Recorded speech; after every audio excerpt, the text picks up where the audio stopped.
At exactly 22:47 hours on March 7, 2026, 10 days into the most consequential military campaign since World War II, the Persian Gulf was set ablaze, not by one missile, but by the deliberate surgical incineration of Iran's industrial heartbeat.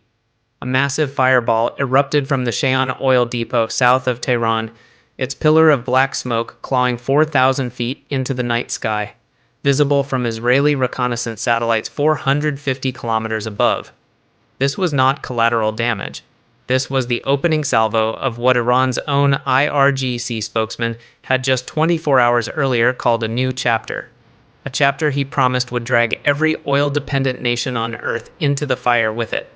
But what no one outside the walls of the Pentagon's National Military Command Center knew, not Tehran, not Moscow, not the international press, was that at that precise moment, 60 nautical miles south of the Strait of Hormuz, one of the most dangerous tactical situations in U.S. Navy history was unfolding in total electromagnetic silence. The USS Theodore Roosevelt Carrier Strike Group, its 9 escort vessels, and over 5,200 sailors were sailing directly into the kill box of an IRGC ambush that had been 3 months in the making. What would happen in the next 22 minutes would alter the trajectory of the Iran war and shake the foundation of every energy market on Earth. To understand how the United States Navy found itself threading the needle through the world's most contested maritime choke point, you need to go back 72 hours. On March 5th, a KH-11 reconnaissance satellite confirmed what CENTCOM analysts had quietly feared for days. Iran had not retreated from the Strait of Hormuz. While the international press was focused on the death toll in Tehran, now exceeding 1,332 confirmed casualties from U.S. and Israeli strikes across 26 of Iran's 31 provinces, the IRGC Navy had spent the war's first 9 days repositioning its most lethal anti-access architecture into the strait's geography like a surgeon laying razor wire inside a corridor. At the northern end, mobile launchers carrying Noor anti-ship missiles, Iran's domestically upgraded version of the Chinese C-802, carrying a 165-kilogram shape-charge warhead at Mach 0.9, had been dispersed into the jagged cliff faces of Chesham Island. These were not the same Noor systems NATO had wargamed against 5 years prior.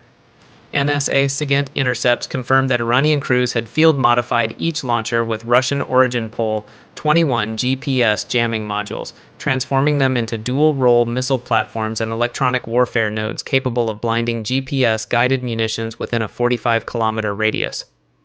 Beneath the waterway, IRGC Boghammer-class fast attack boats, retrofitted with shoulder-fired anti-ship missiles and explosive payloads, were anchored against the seabed in shallow radar-defeating positions using Iranian-developed closed-circuit air supply rigs, 40 of them. To any standard surface radar sweep, the strait appeared clear, and 200 meters below the thermocline, tracking silently on a bearing of 185 degrees, was the asset U.S. intelligence had not yet confirmed, a Kilo-class submarine, hull number 901, the Iris Tariq, recently serviced at the Russian-maintained facility in Bandar Abbas, carrying 6 53 to 65K wake-homing torpedoes. This was not a defensive posture. This was a kill box engineered with one purpose. If the Roosevelt Strike Group attempted to transit the strait after the strikes on Iranian energy infrastructure, a transit the U.S. needed to sustain carrier air operations over central Iran, the IRGC had a single window to inflict the first sinking of a U.S. supercarrier in naval history. If the Roosevelt went down, the United States would face a pressure to escalate that most analysts privately believed would pull Russia, which had already repositioned Northern Fleet assets to observer positions in the Arabian Sea, into direct confrontation. But the Roosevelt was not sailing blind. At 22:31 hours, a P-8A Poseidon maritime patrol aircraft from VP-40 Fighting Marlins began its third pass of the day over the strait at 21,000 feet, its APS-154 advanced airborne sensor sweeping the seabed with synthetic aperture radar. The 47 DFAR directional sonobuoys dropped since 1800 hours had formed 3 overlapping acoustic barriers across the strait's narrowest point. At 22:38 hours, Chief Petty Officer Marcus Holt announced over the headset, "Subsurface contact, bearing 048, high confidence, Kilo-class acoustic signature, speed 3 knots, she's on battery." The data hit the Link 16 tactical data network in 0.3 seconds, triggering a silent red alert across every CIC in the strike group. The captain of USS Winston S. Churchill, DDG-81, ordered the ship's Aegis Baseline 10 combat system to compute fire control solutions against all identified contacts simultaneously. On the SPY-6 radar display, 19 confirmed Noor launcher positions, 40 shallow fast boat signatures emerging from multi-static sonar returns, 1 Kilo-class submarine, all geo-located, all integrated into a single joint fire control network in under 8 seconds. Then, at 22:47 hours, Iran blinked first.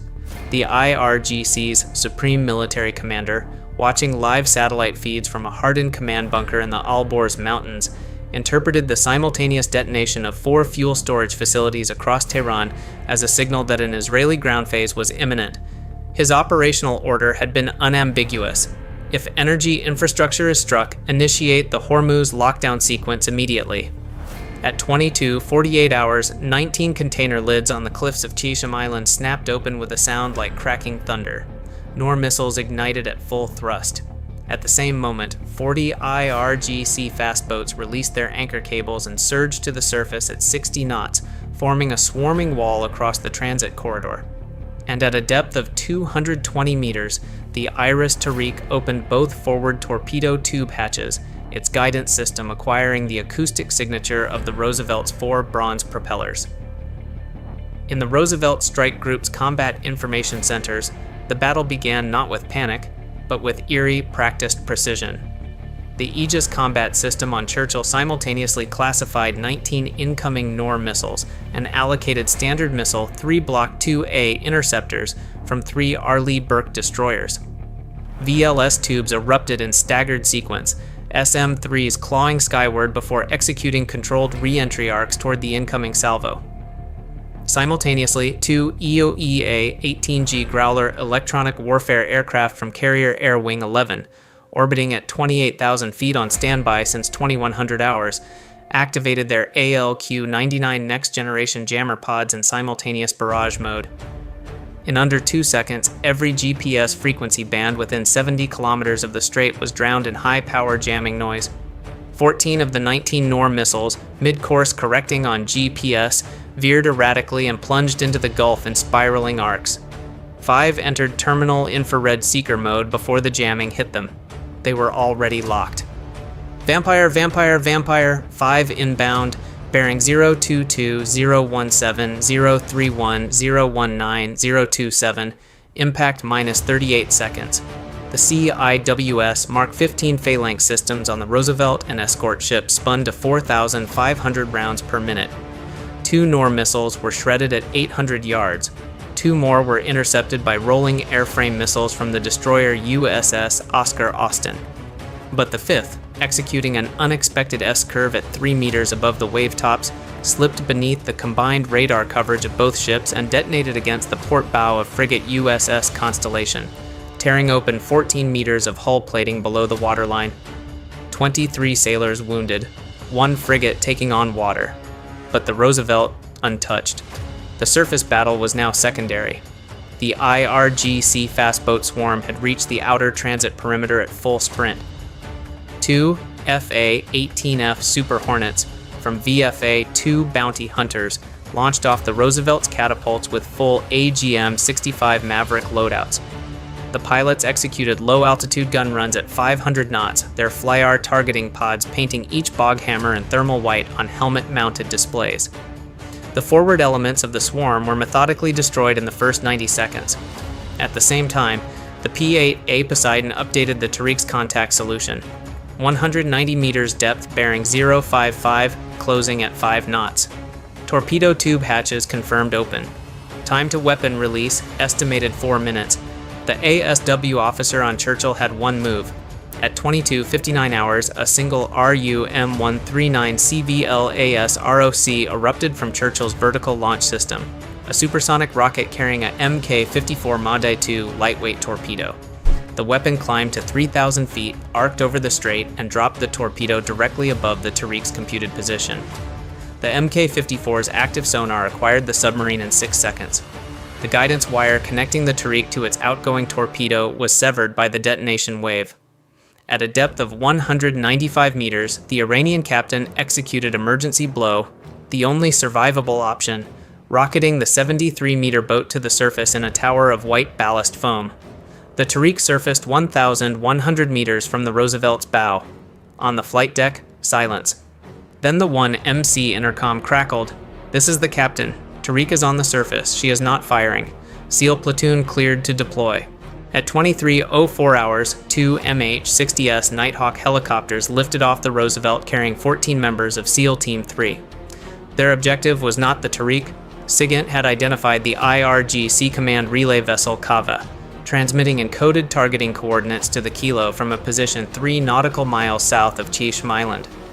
The Kave was the nervous system of the entire ambush. Without its data relay, Iran's remaining Noor batteries on the cliffs would be functionally blind. The Nighthawks flew at 40 feet above the wave tops under night vision, invisible to surface radar. At 23:09 hours, the SEALs fast-roped onto the Kave's stern. The ship's crew, IRGC naval intelligence officers and Russian-trained electronic warfare technicians, attempted to trigger a timed erasure sequence on the vessel's Merman BN relay system. They had 30 seconds. The SEALs neutralized the last resistance in the command room at 23:11 hours. Chief Petty Officer Daniel Ortega pulled the hard drives from the relay system 7 seconds before the erasure sequence completed.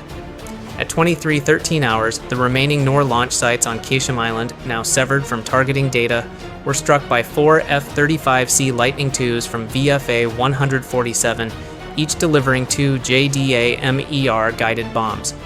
The cliff faces erupted in synchronized fireballs visible 60 kilometers away. The Strait of Hormuz fell silent. When dawn broke on March 8, 2026, day 10 of the war, the Roosevelt Strike Group completed its transit of the strait without further incident. The Constellation was escorted to Bahrain under tow. 23 sailors received treatment. The IRGC had committed every asset in its Hormuz contingency plan. It had damaged 1 frigate. It had not sunk a carrier.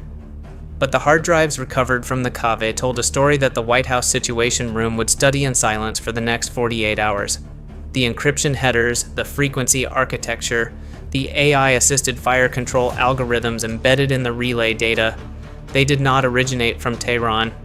They pointed to a source the United States had not directly confronted in 80 years.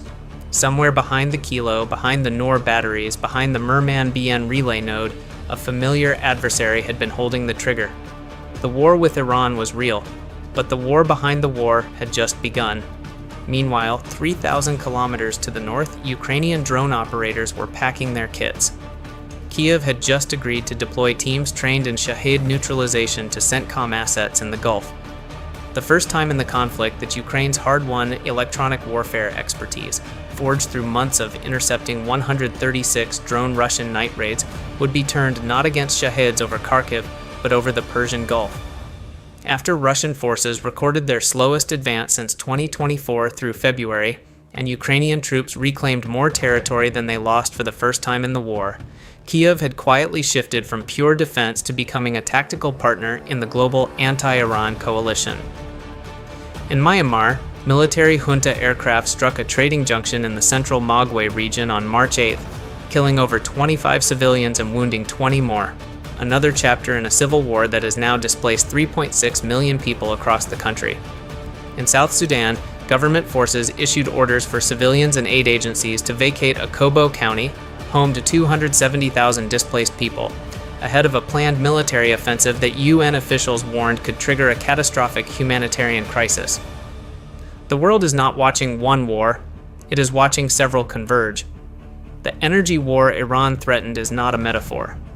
The IRGC warning following the energy infrastructure strikes, that US and Israeli attacks on oil depots would trigger retaliatory attacks on Gulf exports, carries a weight that $100 per barrel oil prices only begin to quantify. Saudi Aramco activated its highest level security protocol. The UAE repositioned Patriot batteries around offshore platform complexes.